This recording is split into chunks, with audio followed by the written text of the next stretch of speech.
शरद भाई आपसे, क्योंकि ओपनिंग राउंड है, छोटे हम लोग वो करेंगे जिससे प्रश्न ज्यादा हो जाए। शरद भाई एक चीज और बताइए, एक नया अब हथियार चला है, नेम शेमिंग, बदनाम कर दो। और ये मतलब पहले भी घर में ये सिखाया जाता था कि नहीं भाई, अगर कोई खराब बोला तो तुम अपनी जबान क्यों खराब कर रहे हो। और मैंने हरदम देखा, हम लोग सार्वजनिक रूप से बात करें या प्राइवेटली भी बात करें तो अरे वो कर रहे हैं तो ये क्यों नहीं कर रहे हैं। मतलब होता है ना कि इन्होंने चूड़ी पहन रखी है क्या। घर में पहले कहा जाता था नहीं नहीं कोई मारपीट करे तो चूड़ी पहन लो भाई, कोई दिक्कत नहीं है, तुम्हारा ये काम नहीं है, वो बदजबान है तो तुम बदजबान। लेकिन अब पॉलिटिक्स में ये एक्सपेक्टेशन है कि अगर आप मेरे साथ कुछ गाली गलौज इस तरह की बातें कर रहे हैं जो नेम शेमिंग की, तो दूसरे को भी पलटवार उसी भाषा में करना चाहिए। ये एक कौन सा, ये देखिए जो आपने बात कही वो ये उसी का जो है ये विपरीत उसके हो रहा है। एक अंग्रेजी की जो पुरानी कहावत है, two wrongs do not make a right, इनका कहना ये है two wrongs make a right.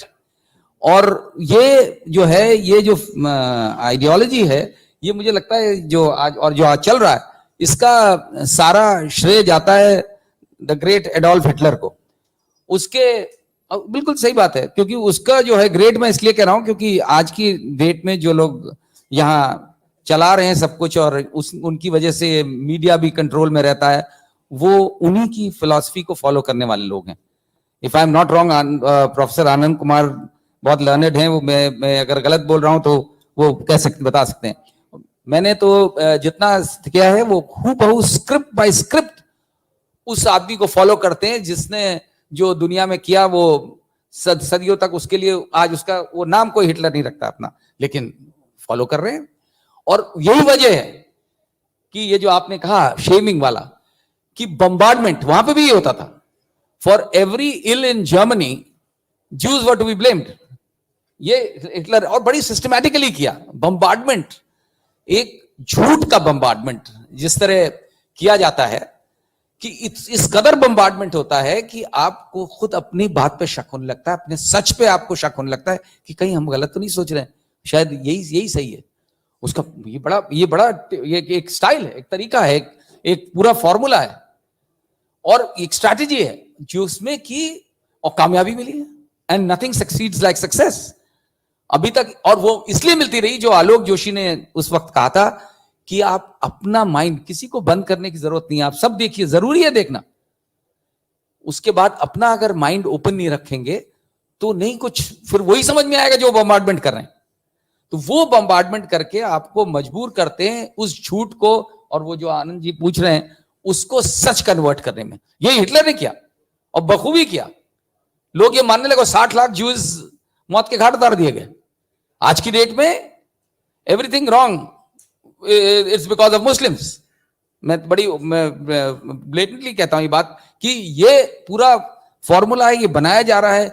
और जो अभय जी ने कहा कि ये बड़ी दूरगामी सोच है, ये वो नहीं है सिर्फ खाली पावर तो उन्हें मालूम है कि हासिल कर लिया, और लोगों के माइंड्स पे जो कैप्चरिंग द माइंड्स। जब लोग बात करते थे, पूछते थे इलेक्शन के दौरान कि ये आजकल ये ईवीएम कैप्चरिंग हो रही है, मैंने कहा नहीं, ईवीएम कैप्चरिंग पॉसिबल नहीं है, मेरी बहुत लेवल्स पे बात हुई है।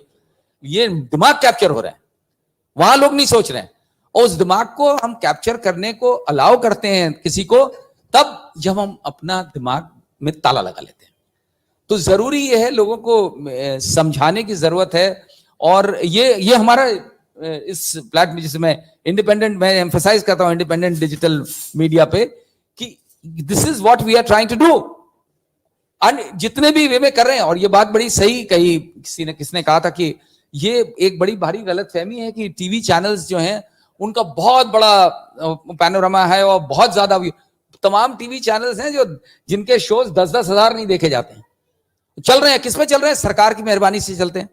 हमको मालूम है, बहुत कम लोगों को मालूम होगा, and I am sure people would want to know कि यूपी गवर्नमेंट का जो पब्लिसिटी का बजट है, it is close to 1500 crore, 1400-1500 crore.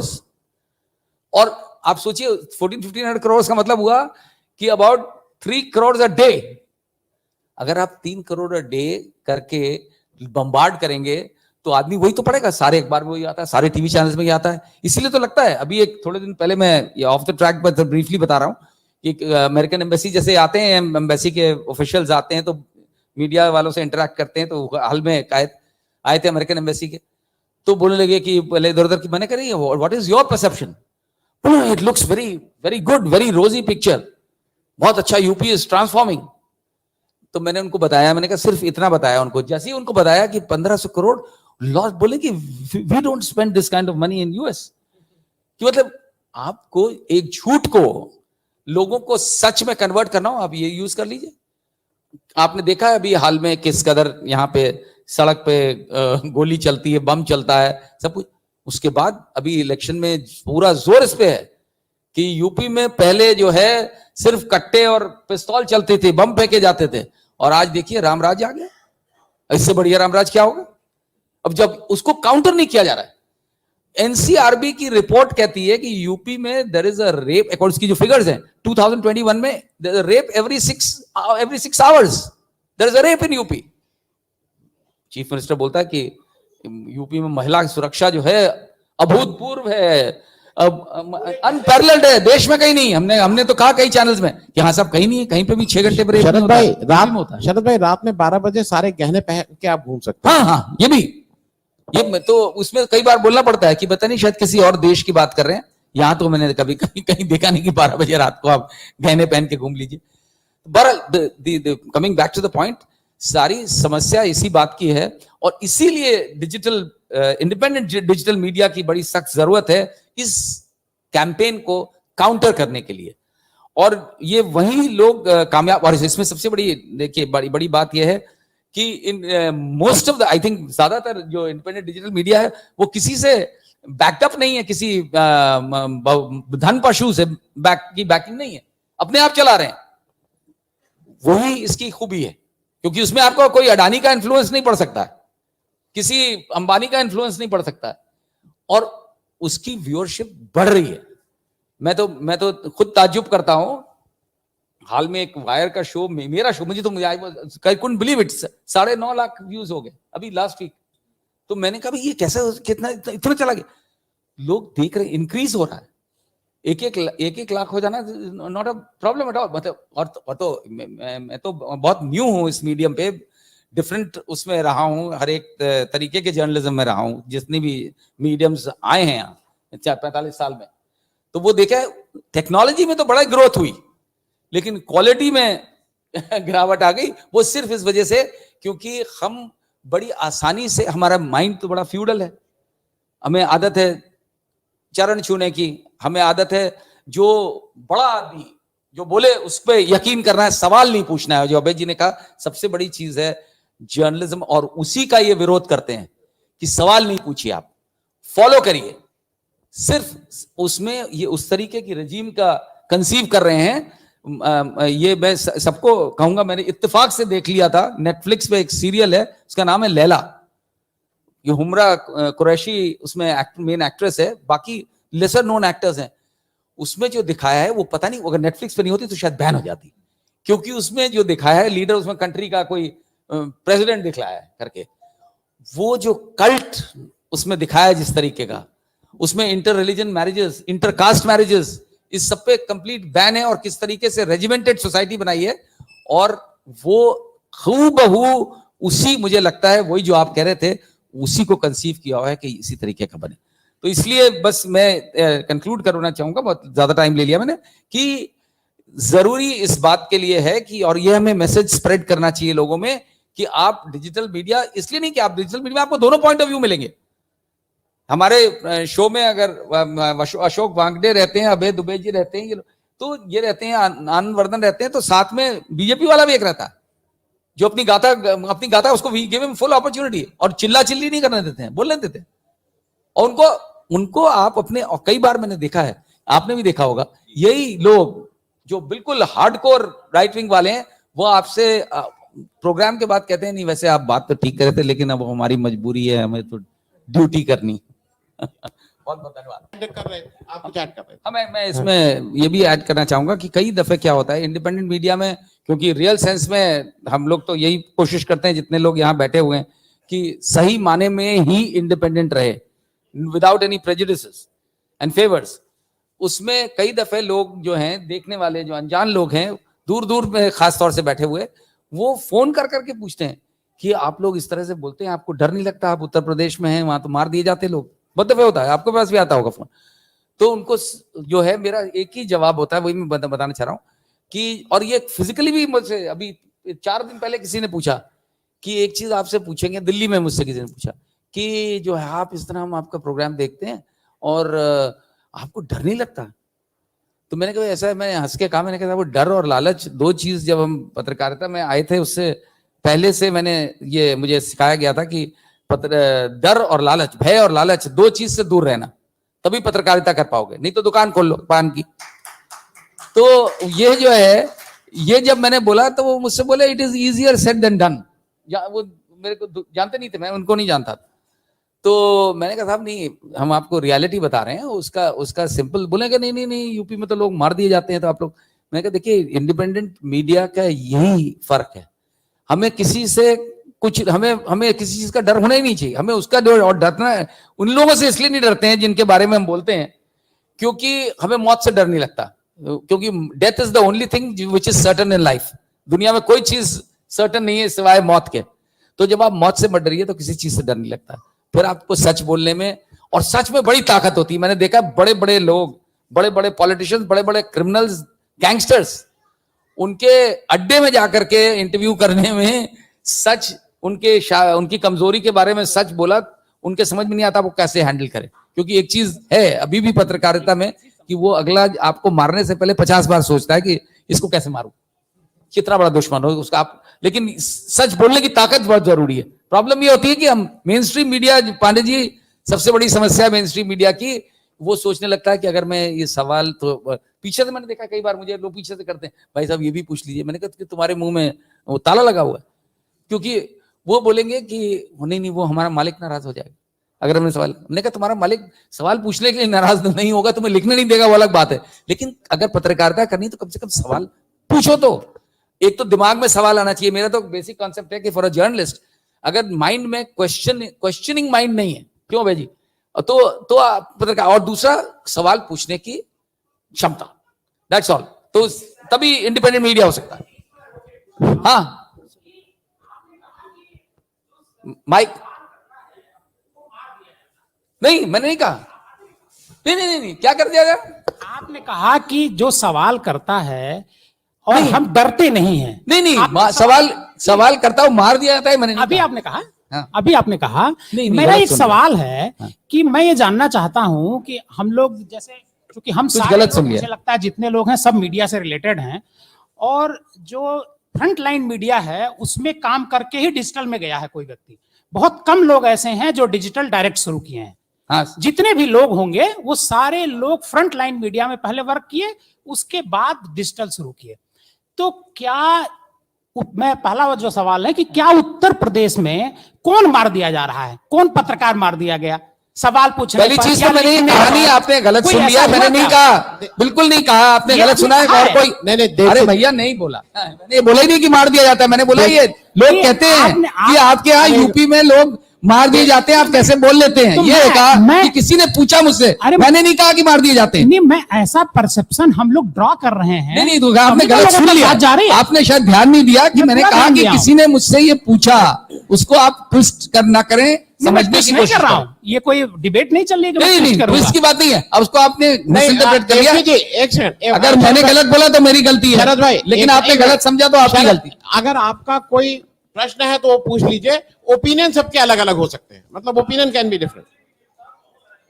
नहीं, गिरफ्तार, एक मिनट, मनोज भाई, ये जितने, मैं शरद जी एक मिनट, सॉरी, मैं और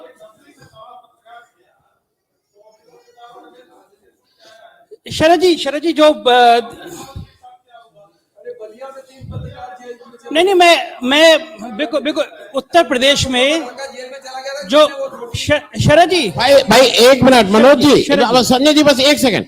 यहाँ कितने लोग खड़े होके ब्रिजभूषण जी ने जो किया, कितने पत्रकार यहाँ पे हैं लखनऊ में जो ये कल कहेंगे ये बात कि जो ब्रिजभूषण ने किया उसके साथ तुरंत ये होना चाहिए और हम उसको बाइकआउट करेंगे? मैं सिर्फ कह ये रहा हूं कि हमें अपने पीछे भी देख लेना चाहिए। जब हम सब लोग, संजय जी कुछ कहना चाह रहे थे। मैं ये जी भैया ने बात करी और बाकी चूंकि सब मीडिया के इंपॉर्टेंट लोग हैं और उत्तर प्रदेश के हालात पे बात की, तो कई रिपोर्ट्स आई हैं कि पूरे देश में सबसे ज्यादा जो एफआईआर लॉन्च हुई है पत्रकारों में, उसपे उत्तर प्रदेश एक है। दूसरी बात, हम लोग मुख्यालय की जगह अगर जिलों पे बात कर दें, मिर्जापुर में नमक रोटी की खबर दिखाई गई, पत्रकार गिरफ्तार जेल, बलिया में पत्रकार की हत्या, कई हत्याएं हुई हैं उत्तर प्रदेश में, दूसरी शाजापुर में। दूसरी बात, मैं उदाहरण देना चाहता हूं, चलिए मैं उदाहरण आपको अपना ही उदाहरण दे देता हूं। सरकार बनी शरद जी, 6 महीने बाद उत्तर प्रदेश के सबसे ताकतवर शख्स ने मुझे बुलाया और मुझसे कहा कि संजय जी बाबा नाराज है। हाँ, मतलब मैंने कहा कि क्यों नाराज है? उनका सवाल था कि आप अखिलेश जी के बड़े करीबी हैं। मैंने कहा मतलब, मैं जो पता था मैं फाइल लेके गया। बोले उनको लगता है कि अखिलेश जी आपके घर गए, आपकी मैगजीन लॉन्च करी। मैंने कहा ये कटिंग देखी और दावा कर रहा हूं, मुझसे ज्यादा फ्रंट पेज पे समाजवादी पार्टी के खिलाफ किसी ने खबर लिखी हो तो मैं अगले दिन अपना अखबार बंद कर दूंगा। उन्होंने अगला सवाल किया कि आपका जितना खर्चा होता है साल भर का हम पैकेज दे देंगे, ये पहला पेज आपका है, ये बहुत वायरल होता है, कभी प्रियंका कर देती है, कभी कोई और कर देता है, तो इसको पहले पेज को चेंज कर दीजिए, क्योंकि जो लीडिंग अखबार है, जो अपने आप को सबसे बड़े अखबार कहते हैं, वो सरकार के खिलाफ नहीं छापते। मैंने उनसे कहा उनके बड़े सारे धंधे, मेरा कोई धंधा नहीं है, कोई फैक्ट्री नहीं है, तो मेरा यही अखबार मेरी पूंजी है। अगला सवाल यह था कि हम सारे पैसे देने को तैयार हैं विज्ञापन के रूप में, जैसे चाहे। मैंने कहा यह संभव नहीं है। अब आनंद सर, इस घटना के 48 घंटे के बाद एक दरोगा मेरे ऑफिस में आता है और एक 4 लाइन का खत लेकर आता है कि संजय शर्मा ने बहुत नाजायज पैसा कमाया है और इनके खिलाफ आर्थिक अपराध अनुसंधान की जांच कर दी जाए। लल्लू लाल पुत्र मल्लू लाल और नाम पता सब फर्जी। सुप्रीम कोर्ट का आदेश है कि बिना नाम पता के परिवर्तन के आप जांच नहीं कर सकते। मेरे खिलाफ आर्थिक अपराध अनुसंधान की जांच सेटअप कर दी जाती है, 6 इंस्पेक्टरों की टीम बनाई जाती है, 18 जिलों में मेरी जांच होती है, 1 लाख रुपए की वैभव संपत्ति नहीं मिलती है। मेरी पत्नी के नाम अखबार था, एसटीएफ के एडीजी अमिताभ यश, उन्होंने मानहानि के मुकदमे में मुझ पे और मेरी पत्नी पे मुकदमा किया, हाई कोर्ट पे पत्नी को खड़े होकर जमानत करानी पड़ी। मेरे ऑफिस पे 2 बार हमला हुआ। 4 PM लखनऊ का लीडिंग अखबार है, 6 साल में 1 लाख रुपए का भी विज्ञापन नहीं दिया गया। मेरा सरकारी मकान था, पत्रकारों को, सैकड़ों पत्रकारों का मकान मिला हुआ है। संजय सिंह मेरे दफ्तर में आए, संजय सिंह का इंटरव्यू वायरल हुआ, रात के 9 बजे राज संपत्ति अधिकारी ने 12 कॉल करी, एक सुबह तक मकान खाली कर दीजिए। 100 पुलिस वाले लेके मेरा मकान खाली करा दिया गया। तो ये पत्रकारिता ना करने का और क्या तरीका है? आप इसके अलावा क्या करेंगे? बिल्कुल, लेकिन हम कर रहे हैं क्योंकि सब साथ हो चुकी। आप नहीं एसटीएफ कर पा रही, नहीं यूडब्ल्यू कर रहे हैं ना, करेंगे, क्योंकि ये जो आनंद जी ने एक प्लेटफॉर्म तैयार किया है आज जिस पे हम बात कर रहे हैं। अशोक वानखेड़े जी आते हैं, बोलते हैं ना, ओए सर आते हैं, आप सब लोग आते हैं, बोलते हैं ना। आपको जब ये सीना तान के आप खड़े हो गए, तुम ईओडब्ल्यू से जांच करा लो, तुम एसटीएफ से जांच करा लो, और जितनी एजेंसी, मेरे पास पत्र है, सरकार ने, उत्तर प्रदेश सरकार ने लिखा है ईडी को, इनकम टैक्स को, कि इनकी यहां से जांच पूरी नहीं हो पाई, मेरी जांच ईडी से करा ली जाए।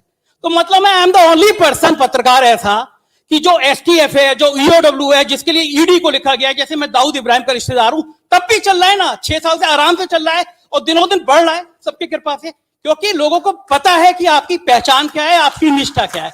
अब आप सत्ता के संग आ जाइए तो आप करोड़ों रुपए लीजिए और सत्ता के। और दूसरी बात, मैं एक सवाल और शरद जी करना चाहता हूं, आप सब विद्वान हैं। अमित शाह जी ने कहा कि पत्रकार को एक्टिविस्ट नहीं होना चाहिए। हमने तो शरद जी आपसे सीखा है, आपने मुलायम सिंह की सरकार में नीरा यादव के खिलाफ सुप्रीम कोर्ट में पीआईएल करी, आपकी खबर पे चीफ सेक्रेटरी हटी। हमने गंगा की लाशों पे एनजीटी में शिकायत करी कि गंगा में लाशें पड़ी, एनजीटी ने नोटिस जारी किया, दुनिया के सारे अखबारों में छपा। क्यों नहीं एक्टिविस्ट होना चाहिए? हमने अभी हफ्ते भर पहले प्रत्यावेदन उत्तर प्रदेश सरकार को दिया, 1000 करोड़ रुपए खर्च हुए हैं उत्तर प्रदेश में। गोमती नगर में एक जेपीएनआईसी की बिल्डिंग बनी, एक संजय सेठ जी ने बिल्डिंग बनवाई, जांच हुई, वो पलट के बीजेपी में आ गए। कहीं जाए में इससे कोई मतलब नहीं है, लेकिन जनता का 1000 करोड़ रुपए खंडेर हो रही है। हमने प्रत्यावेदन दिया, हम क्यों नहीं हाई कोर्ट में जाके कहेंगे टैक्स का पैसा मेरा आपका है? पत्रकार को एक्टिविस्ट भी होना चाहिए, पत्रकार को बहादुर भी होना चाहिए और पत्रकार को लिखना भी चाहिए। आपके सवाल का जवाब बिल्कुल यही है मेरा, कि बिल्कुल होना चाहिए, क्योंकि ये उस जमाने की पत्रकारिता थी। मैं तो हमेशा इसके विरोध में रहा हूं, कि क्योंकि बहुत लोग ये कहते थे, मैंने 2 यूपी के चीफ सेक्रेटरीज के अगेंस्ट पीआईएल करी थी, दोनों जेल गए इत्तेफाक से। तो लेकिन ये था कि लोग मुझसे, बहुत से पत्रकार साथी कहते थे कि अरे पत्रकार का ये काम थोड़ी ना है, ये बहुत से लोगों की धारणा है क्योंकि ये उस जमाने की 18th सेंचुरी जर्नलिज्म में था कि एक्टिविस्ट नहीं होना चाहिए। जो किसी ने पूछा ना, तब ये फर्क था, तब ये एक एडिटोरियल छपता था, उसमें लोग सरकारें बदल जाती थी। आज की डेट में आपको एक्टिविज्म जरूरी है।